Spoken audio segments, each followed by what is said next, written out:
Most games try to do everything well. Very few absolutely perfect one thing. And once you experience that level of quality, every other game starts to feel worse. What's going on, guys? My name's Studs. I've played a ridiculous amount of games over the years, and something I've noticed is that games that stick with us the most usually aren't perfect games. They're remembered because they do one thing so incredibly well that nothing else ever matched it. So today, I want to talk about 5 games that, in my opinion, absolutely nailed one specific mechanic better than any other game before or after them. And once you feel these mechanics, it permanently changes how you judge other games. Let's start with the first game, and that's Spider-Man. No game has ever made simple movement feel so good. Spider-Man's traversal works because it respects momentum.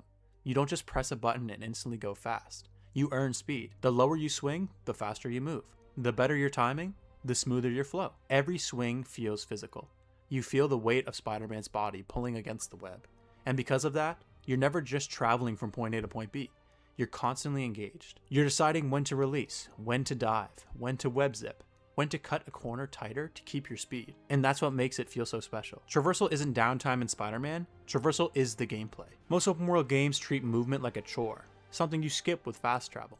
Spider-Man does the opposite. It makes moving through the city so fun that you forget fast travel even exists. And once you experience that level of freedom and control, walking in other open world games feels awful. You start thinking, why does this feel so slow? And that's when you know a mechanic is special. And here's something people don't talk about enough. Spider-Man didn't just make traversal fast. It made it expressive. 2 players can swing across the exact same part of the city and it looks completely different. One player might stay high and clean, another might dive low between traffic, risking losing speed but gaining momentum. It's not just movement, it's style. And that's what makes it timeless. Even after you finish the story, you still boot up the game just to swing. Most games are fun because of objectives. Spider-Man is fun because of motion, and that difference matters. The second game we're going to talk about is Titanfall 2. Specifically the movement. Titanfall 2 is the gold standard for movement in a first-person shooter.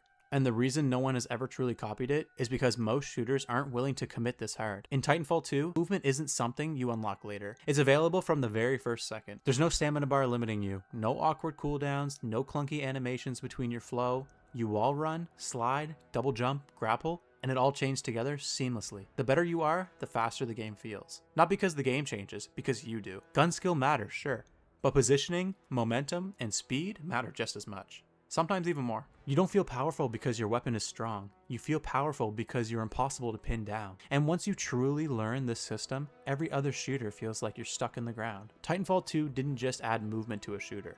It built the entire shooter around movement itself. What makes Titanfall 2 even crazier is how ahead of its time it was. Many shooters today still feel grounded, heavy, locked to the floor. Titanfall 2 trusted the players to handle speed. It didn't slow you down to make things easier.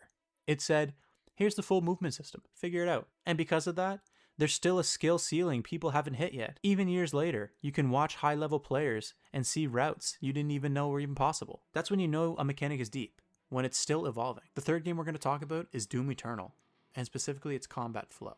Doometernal has the best combat flow I've ever experienced in a first-person shooter. And what makes it special is how perfectly every system feeds into the next. You don't reload in Doometernal, you chainsaw enemies for ammo. You don't hide to heal, you glory kill for health. You don't slowly regenerate armor, you set enemies on fire to earn it.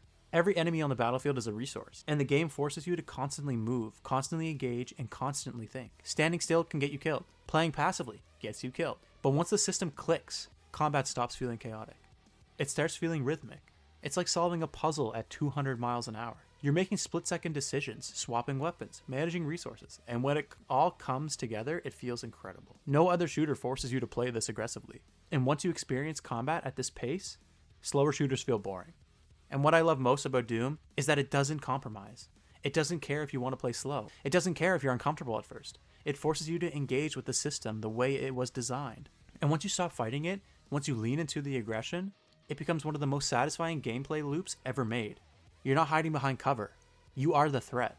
The shift in perspective is powerful, and very few games commit to the identity the way Doom does. The fourth game we're going to talk about is Sekiro, and the parrying and mastery system. Sekiro is the most satisfying parrying system ever made. I'm sure you guys have played one, maybe all the Souls games before, but in my opinion, Sekiro has the most satisfying parry system ever made.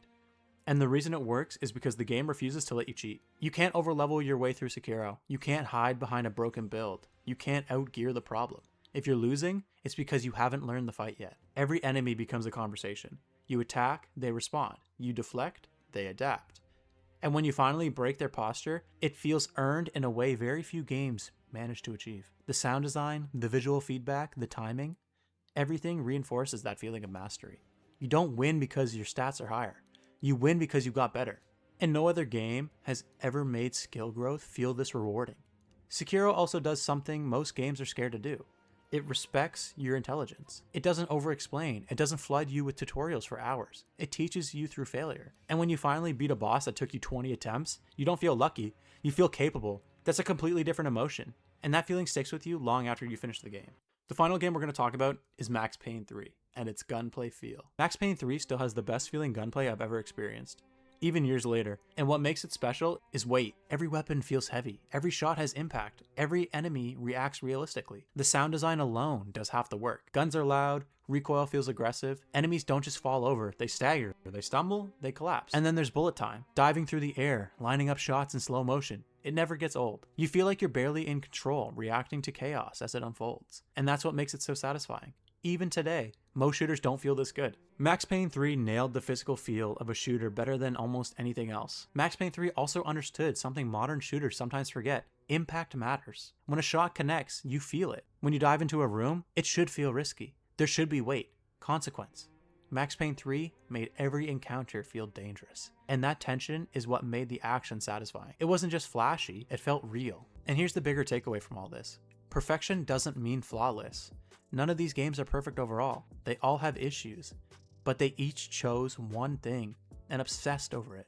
That's what made them special. And I think that's something the industry sometimes loses sight of. There's pressure now to make games bigger, longer, more open, more systems, more features. But sometimes less is more. Sometimes focusing on one mechanic and refining it until it's untouchable is what makes a game unforgettable. Because players don't remember checklists, they remember feelings. The feeling of perfectly chaining swings across Manhattan. The feeling of flying across a Titanfall map at full speed. The feeling of surviving a Doometernal arena by pure aggression. The feeling of breaking a boss's posture in Sekiro. The feeling of diving in slow motion to Max Payne 3. Those moments stay with you, and that's why these games still matter. So now I'm curious, what game do you think did one thing better than every other game? Let me know down in the comments below if you have one that didn't make this list. I'm genuinely looking for new games to ruin my standards. And if you guys want, I'll make another video with 5 more if I can find them. And if you enjoy gaming videos, live streams, platinum runs, consider dropping a sub to the channel. I'm gonna try and go live more to continue my platinum hunts, but there should be a few playlists up there already from previous ones. Check them out. Thank you guys for watching. I hope you enjoyed, and I'll catch you guys in the next one. Peace.